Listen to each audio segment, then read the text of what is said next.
Good morning guys. 11 দুগুনি 22, 22 দুগুনি 44। তোমার কথা শুনিস তো শুনিস, আর না শুনিস তো না শুনিস। দেখো বন্ধুরা, আজকা আদিনা হাট, আজকা যেহেতু বুধবার, সেই কারণে, কারণ আদিনা হাট লাগে বুধবার আর রবিবার, এই দুটা দিনেই হাট বসে।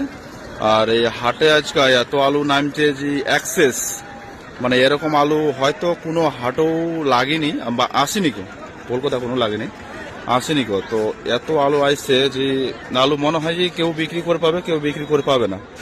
তার কারণটা, যতটা মাঠে দেখছেন আলু আছে, এর থেকে বেশি হয়তো রাস্তা আছে। কারণ এই যে রাস্তাটা দেখা পাচ্ছেন, এই রাস্তাটা কিন্তু আদিনা হাটে ঢোকার রাস্তা, সেই কারণে রাস্তা তো জাম লাগে আছে। আর এই যে দেখা পাচ্ছেন গাড়িগুলা, কুয়াশার কারণে দেখা যায় না, যাই হোক। তো এই যে গাড়িগুলো আছে, মোটামুটি এদিকে 700 থেকে 800 মিটার হবে, এই সাইডে চলে গিয়েছে তোমার শুধু গাড়ি আর গাড়ি আছে, শুধু আলু বোঝাই করা গাড়ি, মানে সম্পূর্ণ এগুলা হাটত আসবে, সেই কারণে। আর এই সাইডে চলে আসলো, তোমার সব দিকে দেখা যাচ্ছে ঘুরে। আর এই যে দেখা পাচ্ছেন এই সাইডটা, এটা সামনে রেলগেট আছে, রেলগেটটা পার করে এই দেখা পাচ্ছেন আলু, এইগুলা সম্পূর্ণ হাটত আসবে কিন্তু আলুগুলা, এই আলুগুলা। তো দেখছেন আজকে আদিনা হাটের কি অবস্থা। এত আলু আসলে কেনে সস্তা লাগবে না আলু, কারণ আমার এই সাইডটা আলুর উপরেই বেশিরভাগ ডিপেন্ড করে, আর আলু নিয়েই বেশিরভাগ চলে, সেই কারণেই প্রায় চাষিরাই আলু লাগাই।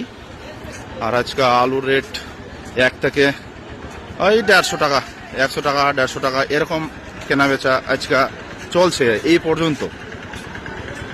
পরে কি হবে তা জানি না, কারণ পরে কার রেট পরে, কারণ মনে হয় পরে 50 টাকা প্যাকেট বেচবে নাকি, কোনো ঠিক ঠিকানা নাই। তো এখন বর্তমানে রেট 150 টাকা, 100 টাকা প্যাকেট। দেখলেন এই যে মাঠ, এই মাঠ, ওই মাঠ, 3টা মাঠ আছে, 3টা মাঠে ভর্তি আলু। তো ঠিক আছে বন্ধুরা, সব ভালো থাকো, এরকম আপডেট পাইতে থাকবেন প্রত্যেক হাট।